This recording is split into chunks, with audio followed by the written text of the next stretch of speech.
Hey everybody, this is Steve of Nonprofit Ally. Today we're going to be talking about sympathy, empathy, and compassion. So working in a nonprofit often means you're dealing with people who are experiencing all sorts of life situations, and that can be affecting them emotionally and physically. It also has an effect on us, the people serving them, right? So most nonprofits are service-oriented, and we're dealing with people who are experiencing some type of life situation, right? They could be experiencing homelessness, hunger, physical disabilities, or even people who are working with animals. So there's a lot of emotional issues that can come up when you're working with animals. So today we're going to talk about the difference between sympathy, empathy, and compassion, and what is the best state of being to be in so that you are most effective at serving others. Because we're nonprofits, our goal is to serve others. So let's just go through these three emotions, these three categories of emotion together here. So first there's sympathy, right? Most of us, we've heard of sympathy and we've heard of empathy, we've heard of compassion. Now sympathy is basically understanding someone else's feelings, but not experiencing the same emotion that they're having. So I understand how you feel, but I'm not necessarily feeling how you feel.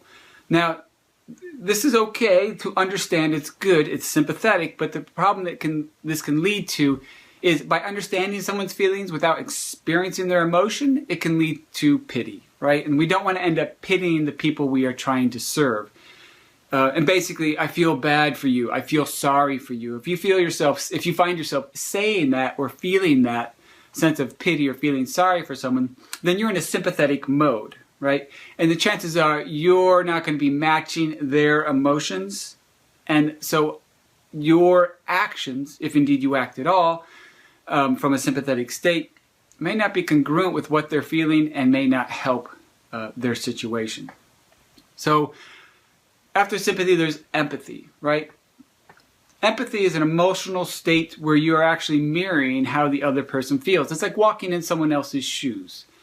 It's normal to have empathy. In fact, it's not normal, and many like psychologists and many other fields will tell you the inability to feel empathy is not a normal state. It's considered a disorder. So feeling empathy for someone, walking in their shoes, experiencing the emotions that they are having is a completely normal thing to do, and we should all be able to do that. We should all experience this type of feeling. The issue when you're only dealing with empathy, if you're responding to other people in an empathetic way, is one, it can lead to burnout because you're going to be going through all this emotional trauma and drama of someone else. You'll be experiencing that and taking it on yourself, and that can lead your actions to come from a state of loss or a state of fear or a state of suffering, right? And sometimes those actions coming from that emotional state are not going to be what best helps the person you're trying to help. There's a really good article about this by Paul Bloom, and it's written in the Boston Review. It's called Against Empathy. I'll put a link to it below this video. So that's Paul Bloom wrote Against Empathy, and he talks a lot about how normal it is to be empathetic, but in the same sense, it's not exactly healthy for you, the person feeling it, nor is it helping the person that you're trying to alleviate from their pain or suffering or whatever situation they're in. So after empathy, of course, there's compassion. Now, we've all heard about compassion. We know the Buddhist religion really emphasizes being compassionate, as well as Christianity, and all religions have some type of compassion in there. So what is it? When we're social workers or nonprofits dealing with other people in life experiences, how do you act compassionately? Well, the definition of compassion is basically experiencing those same emotions, empathetic. You're empathetic. You feel those same emotions. You're able to walk in someone else's shoes, but you're not attached to those emotions. So you're not going to be acting from their state of emotional being. You're able to act independently from that. And ideally, you're acting from a state of warmth and a state of love. So compassion is, and that's kind of the key there. You're acting compassionately. You're not feeling compassionate. You're acting compassionately. And so a lot of times, most of the time, if you're truly in a state of compassion and you are acting to help someone, you're going to be helping them in their situation, whether it's emotionally or physically. The key is not to become someone else's emotional state and staying there and acting from that place. Be empathetic, but detach from that and act from a state of love. So real quick, we're just going to put this down here. So we have sympathy, which we just talked about. We're just going to put that down here. And then we talked about empathy. We'll put that right here. And then there's compassion. We'll put that up here. Now, if you are in a sympathetic state, just a quick review here, you are understanding how someone feels, but you are not feeling their emotions. So you're acting sympathetic. And this leads to pity, right? So this state here, down here, is pity, or feeling sorry for somebody, right? So if you're empathetic, then you're able to walk in someone else's shoes. You're feeling their emotion, right? So this state, it's more of a mirror. You become a mirror of their emotions, and you're acting empathetically. This is a completely human response to someone else's pain, suffering, or life situation. And it's a good thing. You should be able to do this. And then the final state is trying to alleviate yourself or elevate yourself up to a state where when you're acting, you're not acting from a mirrored state. You're not acting from their emotion. You're actually going to be acting from a compassionate level. You act compassionately, and it's from a state of love. I made a U, that's a V. A state of love, right? So, sympathy, empathy, and compassion. So here's the thing. How do you know if you're acting compassionately? How do you know if you're where you're acting from? If you're coming from sympathy, empathy, or compassion? Well, here's some things to help guide you. If you're responding to someone's situation and your actions aren't actually helping them, if you're not alleviating their pain, their suffering, or whatever life situation it is, then you may be empathetic or you may be sympathetic. Your actions, you may not be congruent with what they're feeling at all. You may not be experiencing it. So what you're doing may not be helping them. If you find yourself giving someone a break all the time, like, oh, well, that's not really in our policies or those aren't our rules, but let's just do this for you today because we really want to help you, right? And so then you may be acting from a state of empathy where you're actually experiencing their same emotion and you're trying to help them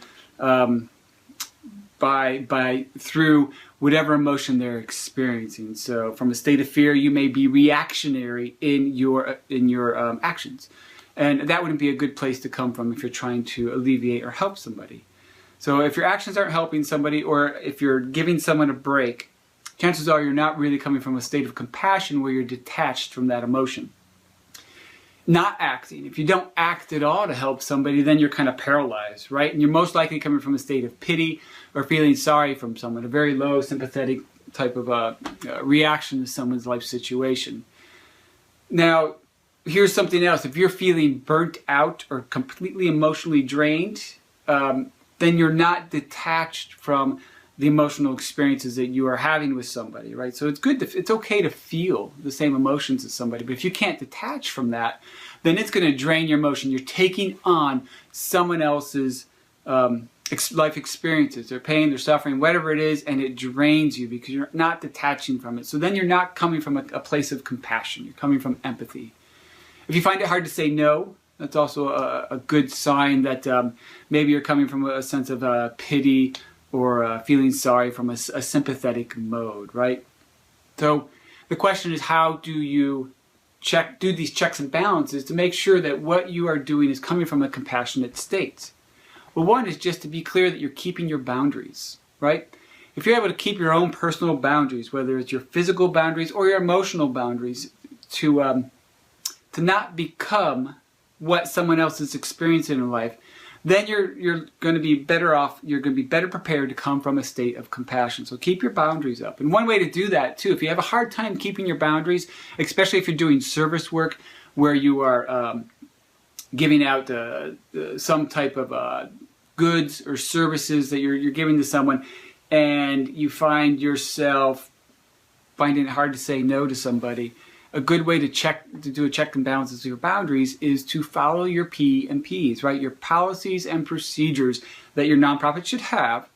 Look in the book, go through your policies, and if it's not policy, even though it may help them in some way, follow your policies, because that's good nonprofit management, but it'll also keep you in check with keeping within your boundaries.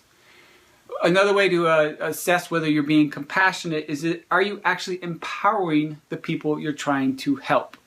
Are you giving them the skills and the tools that they need in order to help themselves? And then you're actually elevating them out of their situation, whichever the situation may be, but also you're not going down into that situation, whether it be emotional or physical, with them, where you're not empowering them by doing that. You're not empowering someone by pitying them, right? So if you're empowering others, chances are you are more coming from a more compassionate state.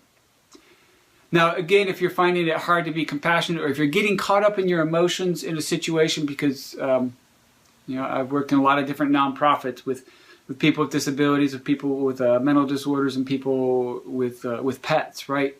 And there's times you just have to step away because it becomes emotionally overwhelming for you, and in that state, you're not going to act compassionately. You're going to be you're going to burn yourself out. You're going to be drained.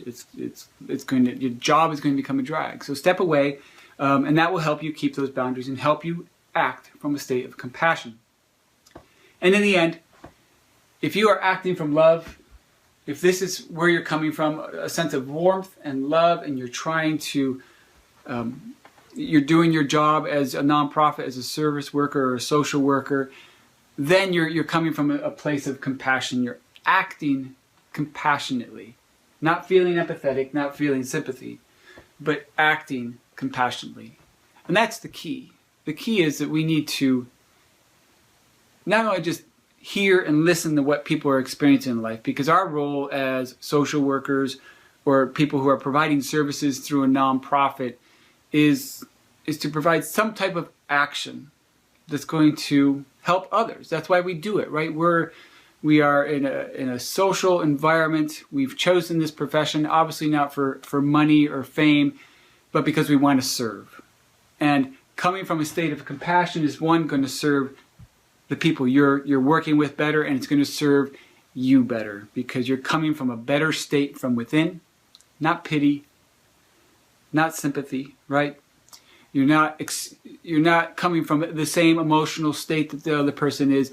You are detached from that. At the same time, helping someone because you're coming from a state of love and warmth. So, hey, that's it. I really appreciate you watching this video. Down below this video are going to be links to some of the articles that I looked at to really try to get a better understanding of the difference between sympathy, empathy, and compassion. And there is some debate on this. So what I'm saying is not the gospel in any way. I'm not a psychologist. I'm not a linguist. I don't consider myself the authority on sympathy, empathy, and compassion. But being able to define these within yourself and finding how you can become more compassionate is going to help you do the best that you can in the job that you're doing.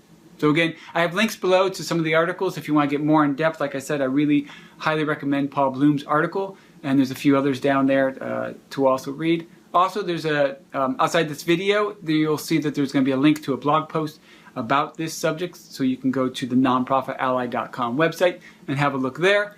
And really, I hope this was helpful. I hope it was interesting, and yeah, I really appreciate you listening. Okay, folks, you take care. Thanks.